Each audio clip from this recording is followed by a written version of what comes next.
Hey guys, Kenny Master here.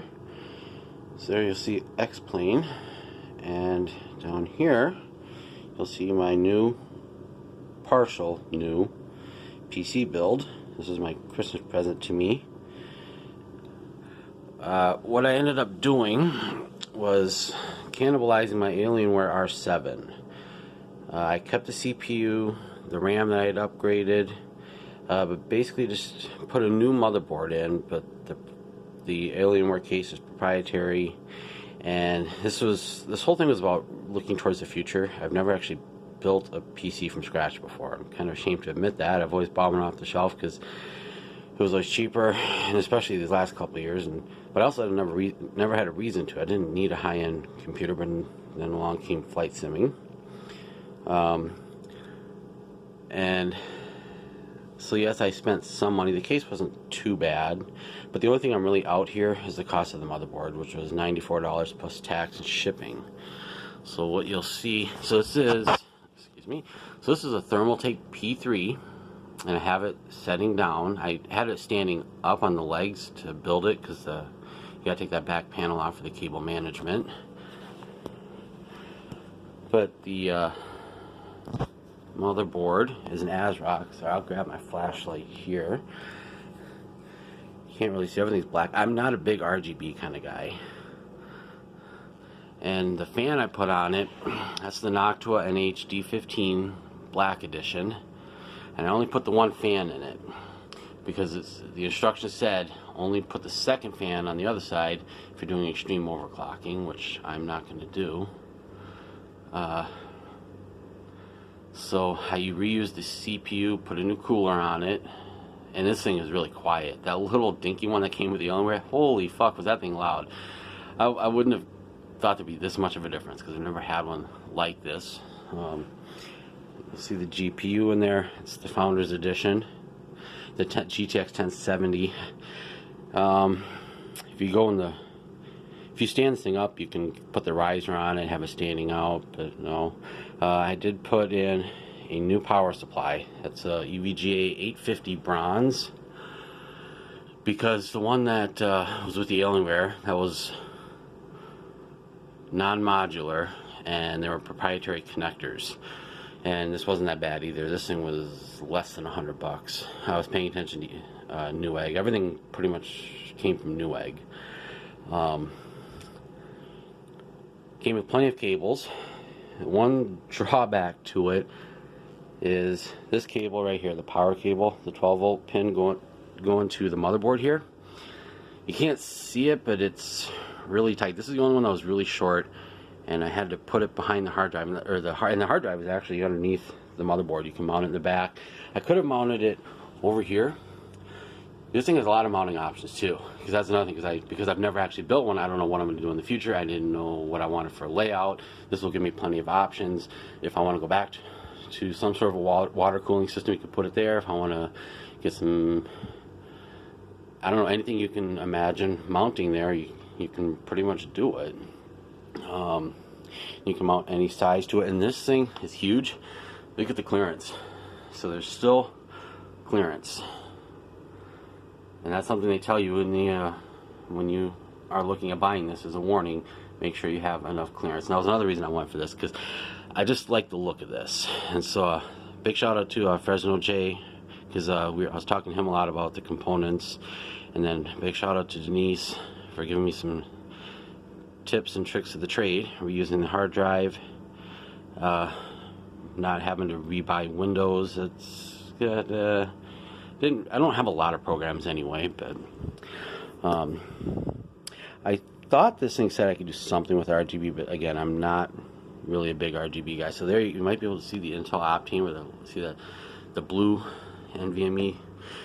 It says it's Intel Optane ready. The motherboard it supports it, but this must not be a compatible card because it shows up. But when I try to enable it, any button that would say enable is grayed out. That kind of sucks, because it does take a while to boot up. I've noticed a difference. So when people say, yeah, once you've had SSD or NVMe, you can't go back, that's kind of true. When I had to first starting up, updating the drivers and the BIOS. I had to restart like 4 times, and oh my god, it took forever. That's what I was doing yesterday, or 2 days ago. And then yesterday was just about running it, trying out different things to make sure everything worked. The cable management, so here's a problem that I have. You'll see my setup here. My keyboard, my mouse, or the joysticks there. That's a 60-inch TV, 40-inch monitor that I use for SkyVector and for watching streams. And then there's the case. And I actually wanted to move it way over here next to the wall, but I couldn't because I was limited by the cables. And when I had this thing stood up, some of these cables actually wouldn't reach, because imagine these ones here where the flashlight is, where the Ethernet cable goes in, that's where and all the USBs, they were standing higher up. So I'm gonna have to get some extenders. And I talked about that before with FresnoJay, but I'm like, let's just build it first, let's hold off, see what else I'll need, because I might need some more stuff. So I think I'll get that. I also need an audio extender cable, because that's my speakers are underneath. See, I'm a believer in having extra long cables and then coiling them up. That's something experience will teach you, from coming from a long time ago. There's my pedals, but I've got those speakers stretched over into a position I don't want them, but just got to get the extensions and all that stuff. Will add up. It'll be about 40 bucks, I suppose, 40, 50 bucks just in cable extenders. Not sure really what else to say. It's nothing fancy. It's just a GTX 1070. It's the Asrock, what was it? Z390 Pro 4, I think was the model number. It's nothing fancy, but it's better than the default one. This one's full. This one's an ATX motherboard. The one that came with the Dell, with the Alienware, was a smaller one. So that was this was just the cheapest thing to get me going towards the future. Most of the stuff was on sale, and like I said, the only thing I'm out here is the cost of the motherboard, because the cost of a what is it, 12700K plus a motherboard for it was Z590 motherboard. You're looking at $700-800 bucks just for that, which was going to be out of my price range. Plus, if I had bought all this stuff, which was not, because I've been scrounging and saving, living on the bare minimums this last couple years, trying to save up and working on the house. I still had to pay for some stuff for the garage to get worked on. That's why I'm just getting by with the bare minimums. I know a lot of you guys are probably cringing, like, how can you play on that? I know, but it works for me. There's people out there with less systems. I don't know, but it's there. I know the cables are not the way I wanted, but again, I need a bunch of extensions. So, oh, and then in terms of performance, so have I noticed a difference? You guys might be wondering. Well, man, I might not be able to see it right now. I'm getting about 33 FPS, and I'm at JFK. I'm in the helicopter, the Schweitzer helicopter, which is more it's more frame rate intensive. I'm not really gaining anything in terms of frames of FPS, but it's a lot smoother. And I noticed that at Boston, any large airport, my old system, it would be very glitchy, especially when you look at the high intensive things. So here, I'll show you what I mean. Like if I would have looked out here with my old one with all these planes, I would have been stuttery. I would have dropped frames for a little bit, and then it eventually would have come back, but it would have been stuttery. So far, it seems to be smooth, even though I'm dropping the FPS, and that is cool. And actually, something I forgot to bring up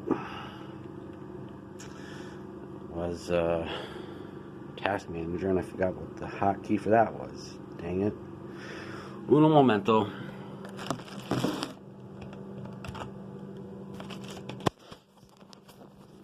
Sorry, I needed to use both hands to drop Task Manager because I wanted to show, in case some of you are wondering. Okay, so right now CPU is at 24%.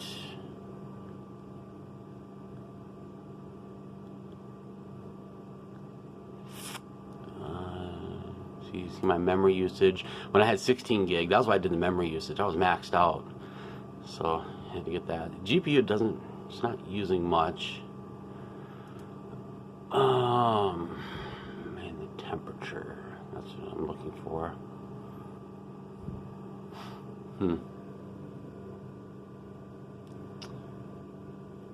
Okay, well, I'll have to look in the other thing. I know it doesn't run very hot because, like I said, this is a huge cooler.